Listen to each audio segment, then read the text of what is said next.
महबूब आलम साहब को तो वो फ़ोन कहाँ से हुआ?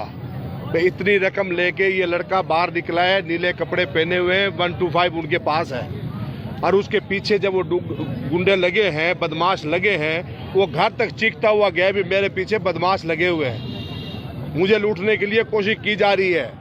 कोई सुनने वाला नहीं था उस वक्त। जब महबूब ने देखा उनके पास असला है, जब उन्होंने मोटरसाइकिल गिराने के बाद अपने घर में दाखिल हुए तो पीछे से वो पहुंच गए वहाँ। तो मैं इस इंतजामिया से ये पूछना चाहता हूँ, कल को बड़ी कॉल हम देंगे और इंशाअल्लाह ऐसी कॉल होगी, इस मेलसी को हिला के रखेगी हम, और इंशाअल्लाह ये हमारी रकम वापस नहीं आई। और इंशाअल्लाह ताला मेरे रब से मुझे उम्मीद है ये SHO साहब भी यहाँ से जाएंगे और DSP साहब भी यहाँ से जाएंगे। हमें अमन से रहने दो इस पाकिस्तान के अंदर। ये अमन, हमें ये चाहते हैं भी अमन खराब करें पाकिस्तान तहसील मेलसी का।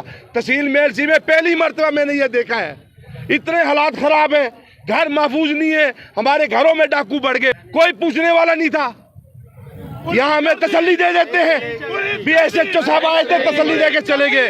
कैमरों के अंदर उनकी तस्वीरें मौजूद हैं, उनकी शक्ल नजर आ रही है। अभी तक कोई कार्रवाई नहीं हुई है मेरी।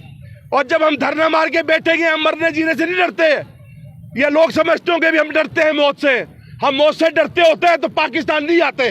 हमने कुर्बान नहीं दिया इस पाकिस्तान की खातर, इसलिए नहीं दी हमारे घरों में डाके पड़े, इसलिए नहीं दी हमें कत्ल कर दिया जाए, हमें मार दिया जाए, हमें तकलीफें दी जाए। हम SHO साहब को, DSP साहब को, DPO साहब को ये गुजारिश करते हैं हमारी ये रकम वापस दिलाई जाए।